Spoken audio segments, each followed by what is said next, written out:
very important to me that I immediately address how the title of this video is not clickbait. I feel so fucking guilty because of what I did. Because of what I did to Kayla. Last night I said I wanted to do more because you said that had been your favorite part. It was Naomi King who on our second day there was repeatedly asking me to go buy lube despite me saying I did not want to have sex, and they went as far as to bring up a nearby sex shop on their phone's map app. She replied and asked me for the truth. A handful of days later, she reached out to me again to call me a vile, despicable human being. There is no mention of sexual assault. That is because there was absolutely none in the video I received.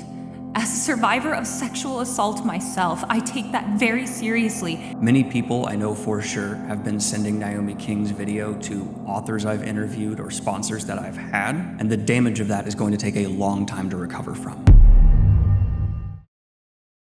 Things are not looking good for Naomi.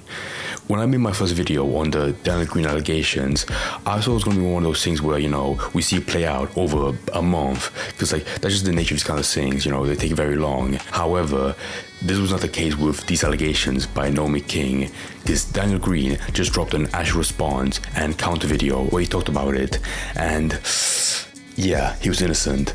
There was no awful disgusting crime done on Naomi. If I had to chalk it up to a short summary, it turned out to be like an affair that turned really sour. Like sour enough that has been turned into an insane allegation. Some people are gonna judge Daniel badly simply because he admitted to having an affair, and honestly, I don't care, because that was not what was being levied initially. Initially, he was being slandered as a crazy little pervert, sexually assaulting a female friend. And now, that's been substantially proven to be wrong, simply. Today, I'm gonna break down the big things in the video that shocked me, showing again why I said in my first video that we have to wait to see more from Daniel, and how things are not looking good for Naomi, because she has now taken down her videos about the allegations, which is not a good sign. So the first thing that he opened on in the video, which I think was very fair, was him talking about the messages that she sent him initially after the trip, and I called out as well, in my second video, where I was like, these messages, I'll put up on screen so you can read them as well.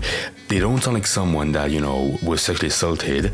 They sound like someone that wanted a very good relationship, and then after they got fucked, they had sex, they were like, am I not gonna be your wife? They were pissed off, and that's shitty, but nowhere being as bad as sexually assaulting someone. It's just not, I'm sorry. And also, more importantly, because we've never seen this before, the videos that Naomi sent to Kayla and Daniel talking about this, and we first saw it in the second video that she made, which I called very weird, because it just was, and she was simply showing segments where she talked about it, and could be perceived as, her suffering from it. However, with these new clips that he's showing, he's very clear. He showed the part where she actually apologized for what happened, saying, I'm sorry that I cheated with him on you. And once again, that's not the words of someone that was assaulted. That's the words of someone that, felt bad for cheating on a boyfriend, sorry, and they regret it. And good on her for doing that for Kayla. But now these videos are being shown as, just very clear proof that it was an affair. But now, in recent, when she made a conversation video, she twisted it as a sexual assault, as you see now. I wish I could take it all back. I wish I could take it all fucking back. It was not worth losing what we had. I wish I'd said no. I wish you'd never gone to Vegas. I feel so fucking guilty because of what I did. Because of what I did to Kayla. And even in their also, you feel guilty. I'm joking. I will make fun of this because, some of these clips are very bizarre. At one point, you see later, he brings on Kayla, the girlfriend that's stuck with Daniel after the affair. Again, very strong relationship, but wouldn't be me. And in that video, it does sound like someone saying sorry for fucking your boyfriend, and that's very bizarre. But I guess good for her, for apologizing. But it's so bizarre, that she's now in recent twisting it as like a sexual assault. Meanwhile, back then, she never perceived it as such. So, very clear sign that over time, she was twisting it. Her memory, intentionally or unintentionally, was serving it to her as a crime done on her, and justice should be served now in the present. And moving forward, one funny story that Daniel gave about him not knowing that she was high, therefore, he didn't take advantage of that, was that when they met at the hotel, he was down in the lobby and Naomi walked downstairs to meet him and walked back upstairs with him to the room. And in his words, she was as sober as a whistle. The way he put it was so funny. But if that is true, then yeah, there's no way that he could have known that she was, half high and taking advantage of that. Just no way. Where they walked down to the hotel lobby in a bathrobe, greeted me, and walked me back upstairs, sober as a whistle. Sober as a whistle, I love that. I'm gonna use that saying. I'm gonna use that saying in my next video. I love that. Anyways, the next crazy part, I could not believe this section. So they talk about how the message that Kayla sent to her, calling her a vile typical human, is once again reinforcement that when she watched the video that Naomi made for Kayla apologizing, there was no mention of sexual assault. And she even makes a good point that if there was, she would call out Daniel and potentially, very 100%, not stay with him. And that's true. But it sounds like someone that found about an affair and is just, distraught by it. Not someone that found about a crime and wants to, turn in the boyfriend to the police. If that was the case, then yeah, that would probably be her first course of action, 100%. I think it would be best to show everyone the full context, so I will play the rest of it in full now. I did to you what was done to me 10 years ago, and I fucking hate myself for it. I want to do the actual speed face. It was one of the most painful things I have ever gone through, and I did it to you. I feel absolutely sick to my stomach. I am so sorry. You deserve so much better than that. I don't expect a reply. I expect I'll be blocked, and I completely understand. But I never got an apology from the woman that actually fucked my husband, and I don't want to be that. I hate myself. The comment that followed. Yeah, I'm sorry. When I watched that video initially, I was like, she's making a video being like, I'm so sorry that I fucked your boyfriend, but I'm so sorry. But I feel right, to joke about this, because, it's just commentary. And also because she made that video, back then in May 2023, and now she knows fully well that Daniel has his evidence, and she's pivoting to making like crazy allegations about him. Like, it just makes no sense. Oh my god, but the next part was insane. So to give like a recounting of the story that Naomi gave on the first night where she claimed that she was assaulted, was that it started on the first night where they were in the same bed, which by the way, she even said like in the second video that she slept naked. That was a very weird part of the story, but whatever. In the first night, Daniel got on top of her and started making out with her, and one of the first things he said, repeating over to him, wasn't "get the fuck off me," it was "I'm not having sex without lube." That's a weird response, but I guess, in the heat of the moment, you get very scared and you say that, whatever. But then Daniel backs up with an anecdote of what happened the day prior or on the same day, where she tries to convince him over and over to buy lube from a sex store. I'm sorry, but you must be really, really close friends, or there was something going on for her to want to buy lube. Was there a really cool water park in Vegas and they wanted to get lube to go down the pipes? No, one thing was being planned and they both agreed on it, especially from her, wanting to buy lube from a sex store. It was Naomi King who on our second day there was repeatedly asking me to go buy lube despite me saying I did not want to have sex, and they went as far as to bring up a nearby sex shop on their phone's map app. And initially when I came to this video, I wanted some DMs from between Daniel and Naomi where it was basically confirming that they wanted to fuck each other back then. He didn't show any in the video, but that anecdote, unless she refutes it in some of the response, he probably won't. Unless she refutes it, then yeah, that's just proof that she wants to do it with him and that wasn't just a friend trip between each other. It's just not the case. This next part, around 10 minutes in, this session was crazy. If you remember in the first video, she was claiming that there was another victim before her back in 2016. And I glossed over it because, I had shell shock in the first video, being oh, this is insane. I didn't really consider this part. I'm sorry that I didn't, fully in the first video. But now looking back at it, yeah, that was insane to include. But now, with Daniel's response to it, it's such a bizarre story. Where, to give a quick summary before he explains it, it was like a friend that would visit him in Virginia or some part in America. Whenever he'd go on a holiday to visit his dad, and they fucked a couple of times. But he even brings like his own ex-college roommate to vouch for him and say like, it was a good relationship and it wasn't, rapey. There was no sexual assault committed between them. So maybe like a similar thing with Naomi, who was very good, but as time went on, it got very sour, on her side of the story. I only visited my dad for a few weeks that summer in Nashville before going off to study abroad in Ireland. I had been on a couple of Tinder dates while I was visiting my dad, but obviously none of those dates aligned with what was being alleged in these posts at all. But I did not know for sure who this person was until I worked with my lawyer when I sent off my cease and desist, and they were able to find out it was Madison, a person whose full name I will not say here because after I sent my cease and desist,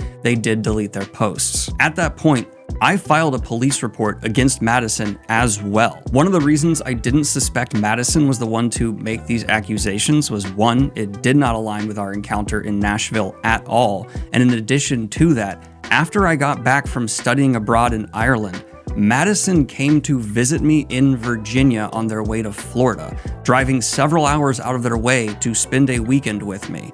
And I have an eyewitness testimony from my college roommate who can talk about meeting Madison that weekend. All I asked Mark to do was say what they knew for sure about that weekend when Madison visited. Hi, my name's Mark. I was Daniel's roommate. One of Daniel's roommates, our senior year of college, so that would be fall 2016 through spring 2017. We lived in a house together in Fredericksburg. At one point, Maddie came to visit Daniel. I didn't have eyes on the correspondence between them before her arrival or after her departure. She was very cordial the entire time she was in the house. Daniel introduced her to us. They spent a bit of time together in his room behind closed doors, so I didn't see what was going on back there, but I did see her walk throughout the house a couple of times. She didn't communicate to me that she was there against her will or any intent to leave or desire to leave or anything like that. So yeah. And on a final... That's crazy. Again, his anecdote or his, eyewitness just saying, it seemed pretty good. It's not, denying 100% that it was no rape, no sexual assault. But even then, these allegations were so baseless that we can't take it that far. Even in my video, I glossed over it because I was, I missed it. I'm sorry. But even if I did, I would have been like, okay, this is a very, very minor allegation. Minus, it's coming from nowhere. It came from a Tumblr post. So, I would just mention it, but that's it. But, I'm glad that he explained it further. Because two crazy ex-girlfriends, coming out about him. One being, a Tinder date back from 2016, and one being a sugar baby. I mean, Naomi called herself that, so I don't feel bad for using that tag. But yeah, just a very bad sugar baby thing going on that turned very sour, turned into an allegation that almost ruined this guy's career. So me personally, I feel like an idiot for missing that Tumblr post, or not, talking about it briefly in my original video. However, if there's two things, that I feel like an actual jackass for glossing over, it would be the songs that Naomi wrote for Daniel when they first interacted on Instagram, which now looking back was very, very clear proof that she was in love with him. It wasn't, just simply a platonic friendship. It went much further than that. So if you don't remember, she showed these 3 songs in her second video, which is now taken down. But yeah, if I had gone back and read through this, it was very clear that she was a romantic for him. What the fuck is this? Let me read a chorus, the lyric. You're all I want, cause I can't have you. You're all I want, cause you found someone new. You're all I want from now, and I've got no one. That I fuck up pushing you away. Should I have it let you in my life? I'm so fucked, only wanting what I can have, and now I've lost. It's not, again, I would have liked to see some DMs between them, how they were horny for each other, if he could have showed that. But still, these 3 fucking songs, all about him, is enough to prove that, yeah, she was romantic. It wasn't just simply a relationship, just friends, just not at all. But the other thing that makes me feel like more of a dumbass for missing was that I didn't fully watch the conversation video that Naomi made, because if I did, I would have seen her explanation for what counts in her mind as assault. And when I heard it now, I was like, What the fuck are you on about? Let me just play it. You know, there's a lot of men, not all, that will date and say things that basically make the person they're dating feel as though, okay, they are looking for long term, this is something that they're going for, and then a lot of the times they'll fuck, and then the guy will be like, alright, peace. That's assault. No. You know? No, it's not. And then, you know, if the woman is like, well, okay, fuck. Now I feel completely used, I feel completely violated, especially... Maybe used, but violated? No, not in any shape or form at all. You got fucked over, you know, bad on him, you know, for your sugar baby, for honey, for God's sake. That's shit, you know, if you want if you want to marry this guy and have 3 kids, yeah, you know, even you told him that and he still left you, that's bad. But it's not a violation. Especially when it comes to the things of, you know, you thought you were gonna have some kind of sex and then he did something that you didn't fucking want. But then the police are like, but you consented to it. Now you're just regretting it afterwards. What do you think? I think, I sound like a real piece of shit, I think that is not sexual assault if you regret it after. If you were very, very clearly showing signs at the time that you wanted to get it on with them and you want you to as well, you can't just go back and say like, it was forced against you, especially because he left you and he made you feel like a second option. Because like, if you go back to the DMs that she showed in the second video, it was very clear that her biggest issue wasn't that she was potentially assaulted, it was that she was heartbroken, that she was his second option after Kayla, and that was it. I think if something really bad happened, she would have brought it up first and foremost, not, you know, being a pick-me girl after. Like, no. So yeah, mostly, as I said, those were the most shocking parts to me. And it ends with oh, it's so funny. Again, nothing against Kayla, very good woman, but like, you know, she brings up again like, you know, how she's gonna stay with him after and marry him, and how, you know, he's a very good man and he seeked therapy. Good on you, you're an angel. But me personally, after learning about this affair and after these allegations, I would not stick around with Daniel. So when I first got into these allegations, I saw that the best case scenario for him, for Daniel, you know, the best one would be where it was proven to be an affair that turned very bad and Naomi twisted it as like, you know, a sexual assault. The one thing I wish he would have shown this video to really drive that home would be like DMs where like she said, you know, very clearly, I want to fuck you, I love you, I want to marry you, all that stuff, like from Naomi to him. But it seemed like in the beginning with Naomi's video that, you know, she wants to be friends and that's it.